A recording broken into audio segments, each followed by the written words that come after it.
Once again, faster than before, and he fell. The clouds parted over the Isles of Boreas. It was time to choose. The rebellion was in trouble. Ravens were scouting for the secret rebel base. They needed a game changer. Pieces of the Sky Ripper had surfaced. Reynardo knew that using it could go catastrophically wrong, but he was sure he could figure out how to use it safely. Also, a temple had risen out of empty desert. The Iblis stone was hidden there. It was a dangerous artifact. It could corrupt its user into a bloodthirsty monster. Maybe he could find a way to use it, to take its power without surrendering to its wickedness. And also, his old friend Lapino needed rescuing. Of course, Reynardo had a pretty strong suspicion that Lapino had betrayed the rebellion. But could Reynardo really leave an old friend to the Ravens? Every child knew about the Sky Ripper. The Transcendent Emperor had buried its pieces deep. And then, this Emperor's horrific sacrifices had brought it back to the surface. Reynardo wasn't exactly sure how to use the legendary weapon. But surely, there must be some way to do it without provoking another catastrophe. Had he, somehow, summoned the long-lost components of the legendary weapon out of the deep places of the Earth? It was more than Reynardo could fathom. But if he could find a legendary weapon, he would use it.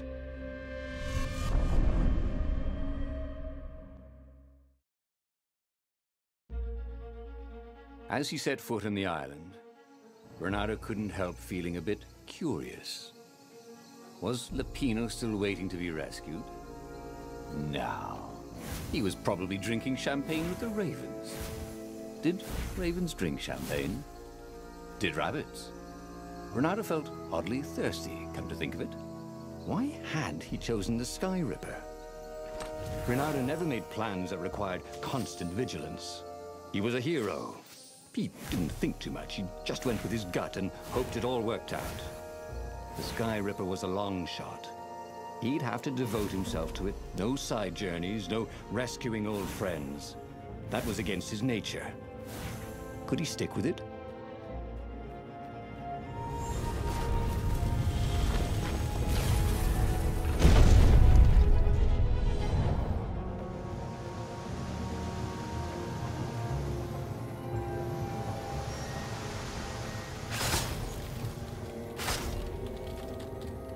Two eyes good. One eye dead.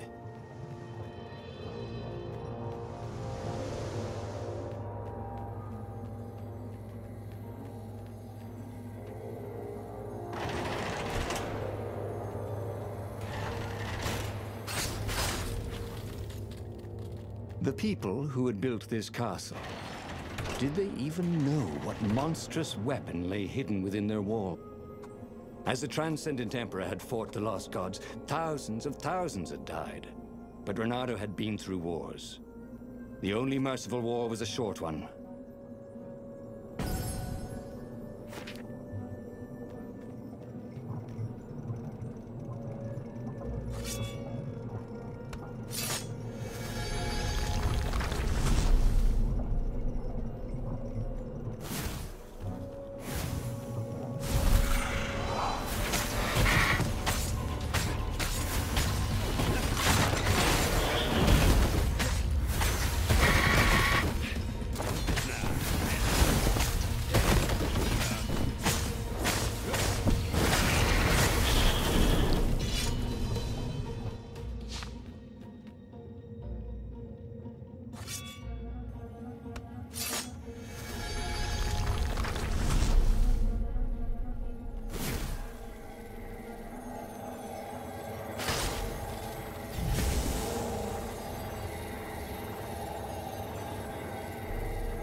was the point of this gate? Did they think no one would notice the lever?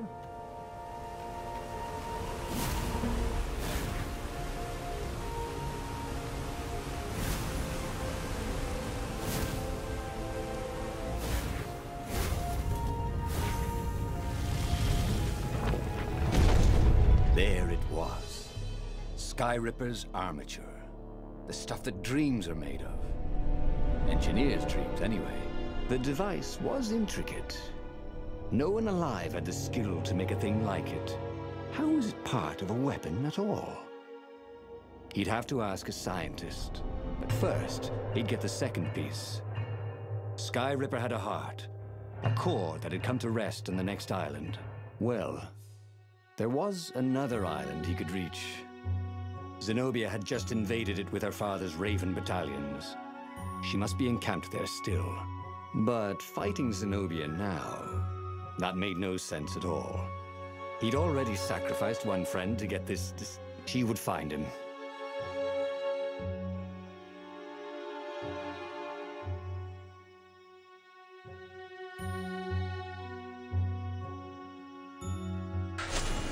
Reynardo asked himself why he changed course to confront Zenobia.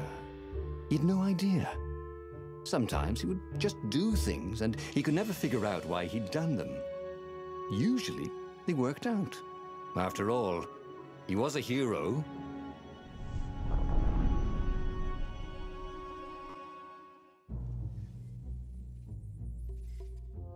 The truth is, though, he wanted to see her, wasn't it? It had been a dozen years since Swordfu School. He'd followed every rumor about her, every scrap of news. Not that he still loved her. After all, she was his enemy. No, it was solely because know your enemy. But it would be great to see her. Even if they faced off across sword points, as they'd done so many times at school. The world was a less interesting place without her.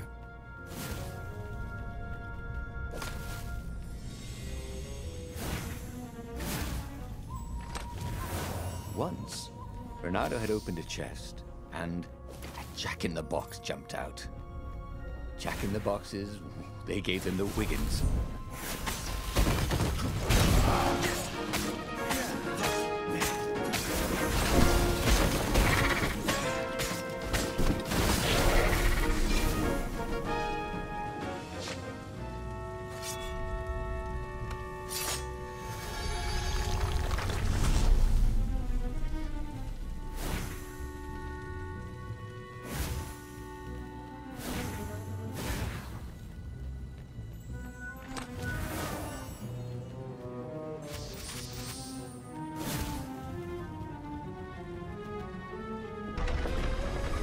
Couldn't do worse with Zenobia than he'd done with the core, could he?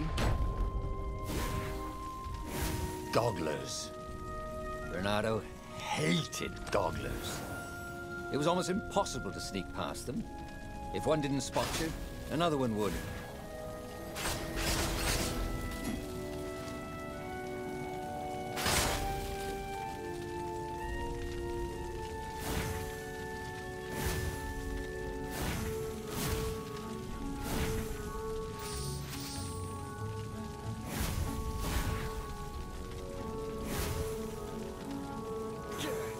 When I build, drop rocks at your head. Reynardo wasn't entirely sure how he was going to capture Zenobia. She'd be expecting him. And he didn't have Lapino to cook up a clever plan. Why was it again that he hadn't got the core? Maybe because the results tended to be disastrous. These streets were familiar. The Swordfu School was closed now. But he had been down that street 1,000 times. He knew that pub. He knew that alley. He knew the alley behind it much too well. No wonder Zenobia had chosen to invade this island herself.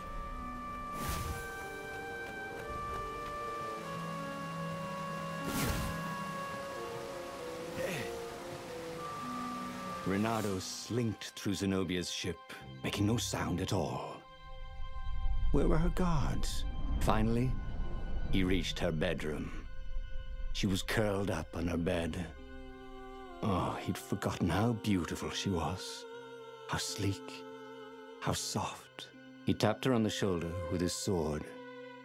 She vanished, and he suddenly noticed he couldn't move except his mouth. In fact, soon he couldn't keep his mouth shut. He told Zenobia everything. Sky River, the Iblistone, even where the secret rebel base was, until he was hoarse. It was some kind of truth spell. A talky truth spell. She called her father by Farspeaker Toad and filled His Majesty in. But why didn't he get the core? Croaked the Farspeaker in something like His Majesty's croak. Because I missed you, darling. Reynardo grinned. He doesn't even know why, frowned Zenobia. That makes no sense. It's a trap, shouted the Emperor. I'll meet you at the outpost, and I'll bring my interrogators. If Reynardo came face to face with the Emperor, maybe he could assassinate him. But maybe it would be smarter and safer to turn Zenobia against her father. You're lying, she said. Somehow you're lying. The spell hadn't worn off yet. He had to tell the truth. The trick was in making sure she wouldn't believe it. The core is perfectly safe, he said. And he tried his hardest to sound sincere. So is the Iblistone. In fact, I was trying to get them myself. Fine then, interrogators it is, she said angrily. I gave you a chance. Fortunately, Zenobia had locked him in the guest quarters on her ship. And she'd forgotten it had a toilet that, like all skyship toilets, could be vented into the abyss. This was not the sort of slippery fox he wanted to be. But just as they were about to land, he threw the latch, wrinkled his nose, and leapt through the open latrine.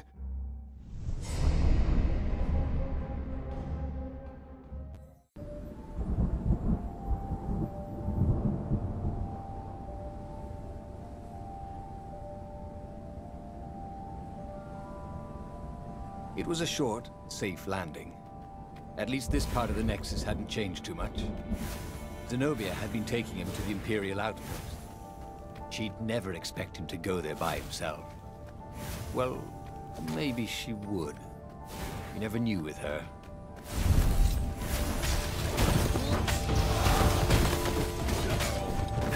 That had gone beautifully. Where was a bard when you needed one?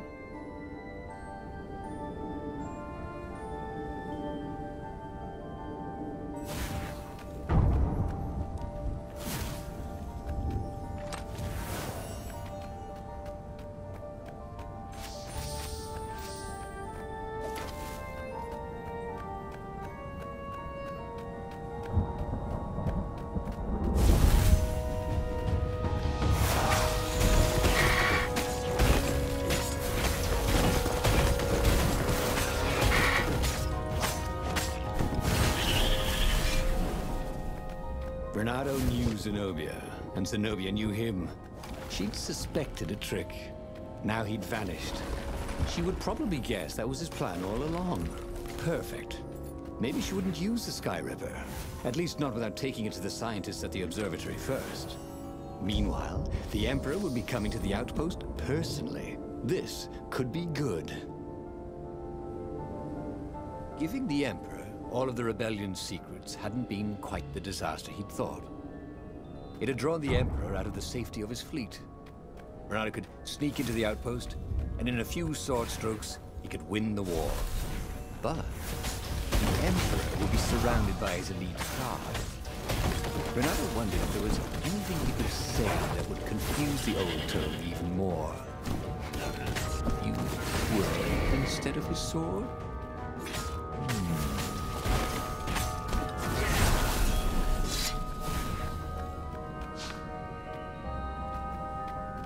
Face with the Emperor's bodyguard. They looked very tough, but the Emperor held them back. Oh, where's my daughter? And how would I know that? Reynardo grinned at him. She lured me here so that you could kill me, didn't she? Ah, don't be ridiculous, said Reynardo, trying his best to sound convincing. She loves you. Oh, I knew it. The rabbit told me I couldn't trust her. The Emperor hopped out the door. His phalanx of bodyguards retreated carefully. Reynardo heard someone call, "Arrest her!" as they left. Well, that's a job well done, thought Reynardo. Now the fleet will be in all sorts of disarray. But maybe he could find her in the mountains. She always used to go to the mountains to hide from the world. Maybe he could even turn her against her father. Or maybe he could reap the benefits of the chaos he had sown. It was time to report to the Rebel Council, and then launch the attack on a divided and very confused Imperial fleet.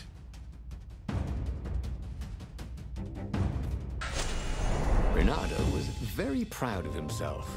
He told the Empire everything, but now they didn't believe anything, and it looked like the Emperor didn't trust his daughter anymore either. There were some advantages to having a slippery reputation, weren't there?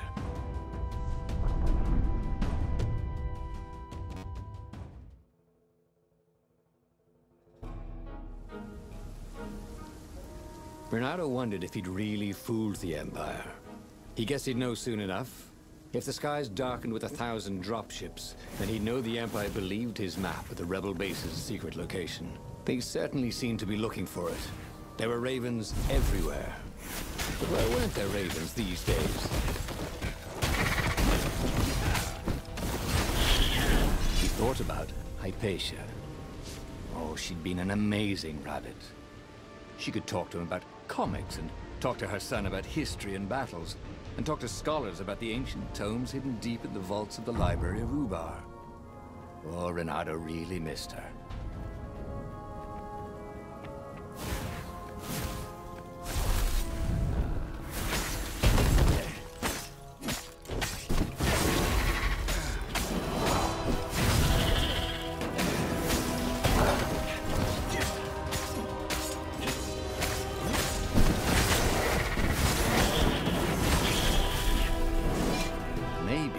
Emperor would attack Zenobia. The ravens, divided into two armies, would slaughter each other, and their secrets.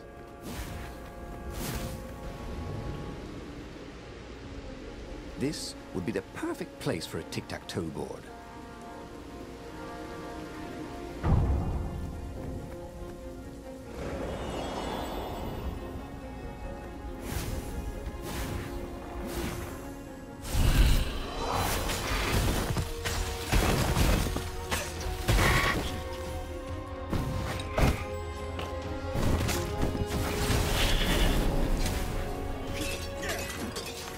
See?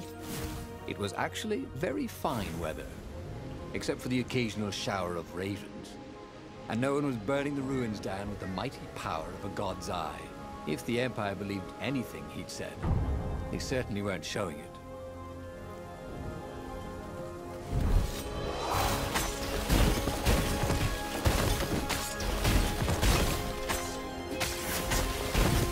Reynardo danced around the room yelling, "Oh yeah, that's how we do it." It was something he liked to do, but only after he'd killed all the witnesses.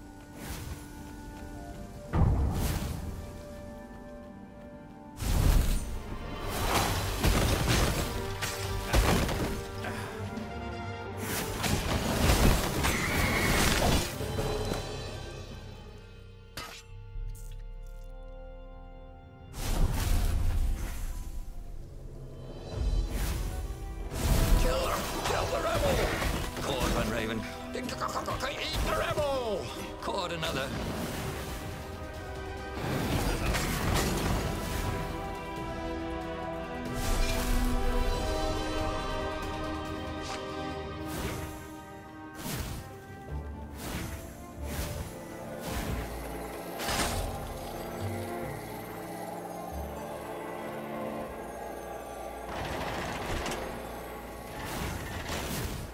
Long stairs. So he was close to the rebel base. He was on fire. So far, so good.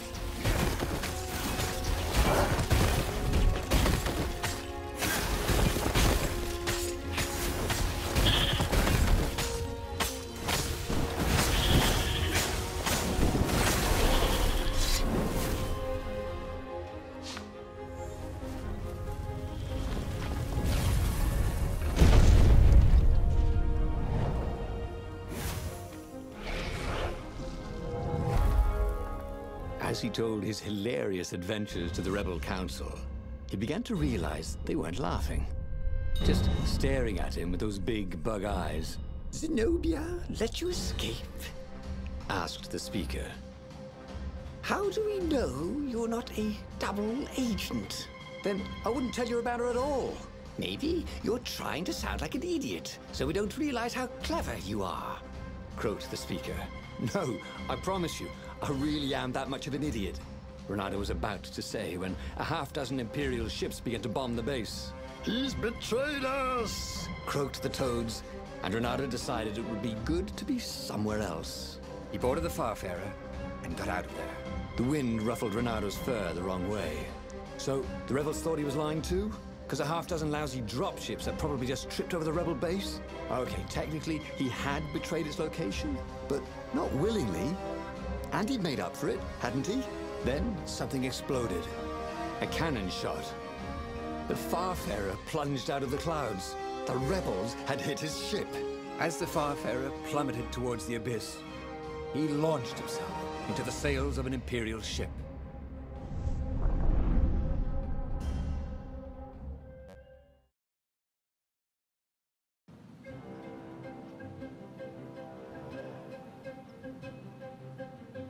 The Farfarer was gone.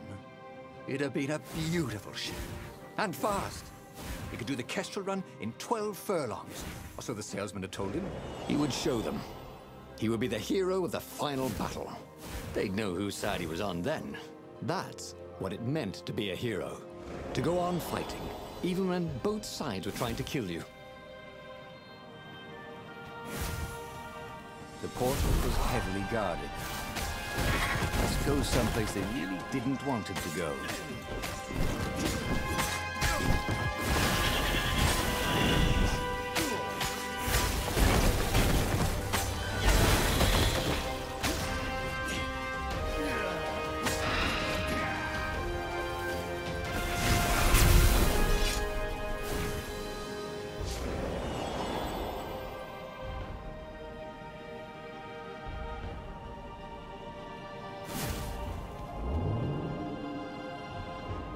Oh, this really didn't have much in the way of safety features, did it?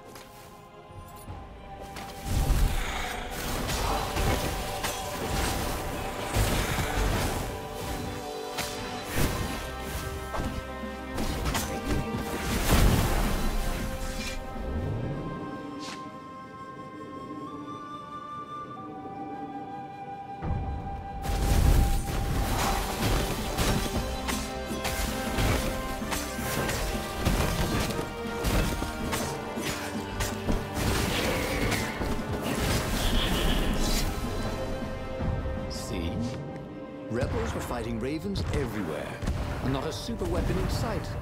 No one was summoning giant murder birds out of the clouds. There were no locusts, no rain of fire. Something blew up nearby, and Reynardo decided it was not time to stop and ponder. Just as well. He liked acting much better than pondering.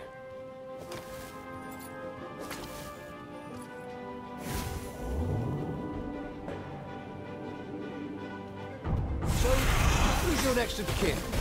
Just wondering.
Finally, Reynardo reached the Emperor's ship, and there he saw a strange sight. Zenobia being led in shackles by Lapino with a squad of ravens. Of course, Lapino was working with the ravens. But the Emperor still thought Zenobia was a traitor? Reynardo felt oddly bad about that. Should he run down there and rescue her? Oh, but she was the enemy. Then he heard a whistling sound. He looked straight up and saw a rebel ship. It was dropping rather large bombs. One of them kept getting bigger as it fell. Huh? Oh.